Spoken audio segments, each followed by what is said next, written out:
want answers? I'm as mad as hell, and I'm not going to take this anymore. You want answers? You have offended my family. I think I'm entitled. You want answers? I want the truth. And you have offended a Shaolin temple. You can't handle the truth. Surely you can't be serious. I am serious. And don't call me Shirley. Radical Rant.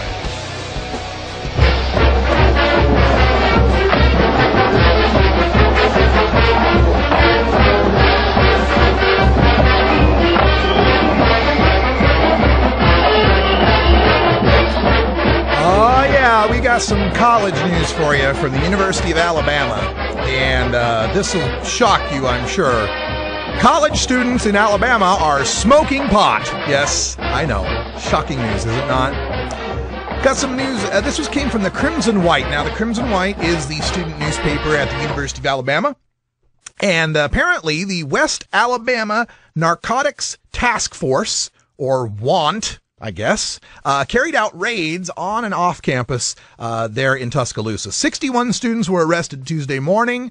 The Tuscaloosa Police Chief Steve Anderson called it a record pot bust. They carried actually a total of 74 total arrests on or near the University of Alabama campus because there's a serious problem going on here. College students are smoking pot. Now, it wasn't just the Tuscaloosa police involved in this. No, this is a task force, people. We got Tuscaloosa PD. We got University of Alabama PD.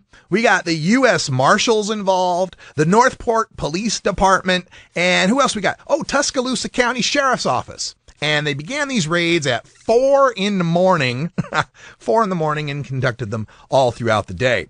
Now, in the course of the investigation here, this task force of multitudes of our law enforcement agencies pouring in countless hours of police investigative time, 2 months of time, as a matter of fact. It's not countless. 2 months of time. We just don't know how many particular cops are involved, but for 2 months, they carried out this investigation and used confidential informants, aka snitches or rats. Actually, there is technically a difference, but we'll save that for another rant. So these confidential informants and the university cooperating with the police at this time as necessary. The police chief said, "We used individuals known as confidential informants to go in and make purchases for us." End quote. All right, so we've got all these cops, all these various agencies putting in time and effort to find these people who could be turned against their fellow students, usually the kids that get busted, and then, hey, you know, if you'll go in and make some buys, we'll go easy on you. We'll give you a plea deal. We'll give you probation, right? So go, you know, little bait for bigger fishes, basically. Send the kids in back to school to betray their friends, betray their friendships, to have their whole academic life turned upside down, to live in stress and fear. So we've done 2 months worth of this investigation here. And so what they managed to accomplish here, 74 people arrested on 183 charges, mostly centered on the sale and possession of marijuana. That's right. Mostly just marijuana. Now, a small number of arrests were made for cocaine, ecstasy, and LSD, and 3 weapons were seized. 74 people, and mostly you get marijuana and maybe a gun or 3 here. All right. Oh, but it says weapons. Let's not assume they're guns. I don't know. Could be crossbows, knives. Who knows? All right. There were, according to one of the students who saw the raids go down, he said, quote, "There were about 7 to 10 officers, all wearing bulletproof vests with handguns strapped to their thigh. 2 were just wearing street clothes with badges around their necks, and they were escorting about 6 students all in handcuffs." End quote. That's a nice day to wake up and be going to school, getting ready to go to class. And there's armor-clad men with weapons taking out your classmates because they might have been smoking pot, by God. So at the Tuscaloosa Police press conference, law enforcement in the area said they wanted to send a clear message to anyone dealing drugs. Quote, "If we discover who they are, we're going to come after them. Although a lot of people consider it to be a harmless drug, it is still illegal to possess it, sell it, distribute it in the state of Alabama. Therefore, it is against the law. We are still going to enforce the law, no matter how harmless people think it is." End quote. This, folks, is stunning to me. There's some real good to be mined out of that paragraph coming from the police chief. Number one, he keeps saying it. He knows it's about marijuana. There was some cocaine found. There was some ecstasy found. There was some LSD found. There was 3 guns or 3 weapons found. But the whole subject of the press conference is it. He's playing in our frame now. He's playing in our ballpark because he knows the discussion is about marijuana and kids smoking marijuana on campus. And number 2, the word harmless is in that quote twice. They're using our terms. Harmless. It's less harm. A lot of people think it's harmless. A lot of people think it's harmless, not a minority. And he implicitly acknowledges that what he's doing is merely enforcing a law, regardless of what the people think. We are still going to enforce the law no matter how harmless people think it is. Times are changing even in Alabama, folks. Now, as this story continues, the task force did a 2-month investigation, raids on and off campus. Back in 2011, they processed almost 1,600 kids for smoking pot. And in 2010, they handled 1,500 kids for smoking pot. Now, while this was going on, while we were dedicating scarce police resources and time and investigatory abilities to try to catch kids smoking pot at the UA, there's a report that came out on Alabama college crime on campuses. And there's a report that's mandatory under federal law called the Clery Act, where colleges and universities have to report their campus crime data. And from this report, this is from 2011 on a blog at alabama.com, al.com.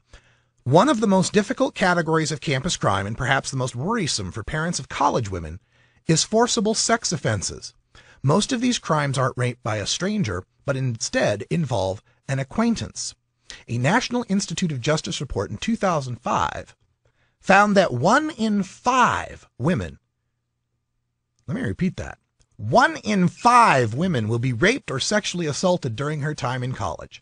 And an investigation from the Center for Public Integrity found that many incidences aren't reported under the Clery Act because of confusion over what should be included and exemptions for confidentiality. So 1 in 5 may be a little low. One of the people reporting on this was quoted as saying, "We know that an awful lot of sexual violence against women goes unreported. Less than 50% gets reported." So what is it, 1 in 3? 1 in 2?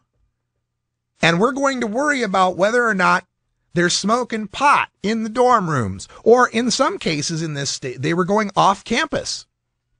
Now, maybe they would reply that, we shouldn't be condoning these young people using drugs. Never mind the fact we're talking about a plant, not a drug, but that's a whole nother rant.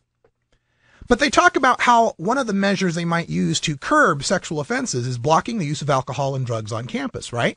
A lot of these date rape, quote unquote, situations have to do with alcohol and so forth. Now, the University of Alabama tops the list of 540 alcohol-related arrests over this same time period, a rate of about 20 arrests per 1,000 students. So they do bust a lot of kids for alcohol as well as busting them for pot. Auburn came in second with 208 alcohol-related arrests. But there's a major effort to change the way alcohol violations are handled, according to this report. In 2009, University of Alabama started referring first-time rule breakers to student services, where they then go through an alcohol education course and community service rather than citing them and sending them to Tuscaloosa Municipal Court. That dramatically dropped the number of reported violations. The Clery numbers fell from 176 arrests on campus in 2009 to 15 last year. So, while we know alcohol is a major cause of these sexual assaults that are happening to almost, 1 in 5, 1 in 4, 1 in 3 college women at the University of Alabama, the punishment for using alcohol illegally has been drastically reduced. And yet we want to go and spend all of this task force time busting kids for smoking pot, which has never been shown to lead to an increase in sexual assaults, violence, or other reported causes of death, like overdose, like kids puking and dying and choking on their own vomit, and alcohol overdosing from keg stands and shots.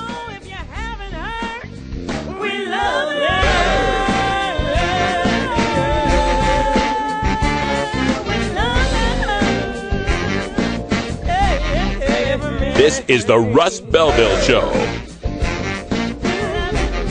The Russ Belville Show is blogging and podcasting daily at radicalruss.com.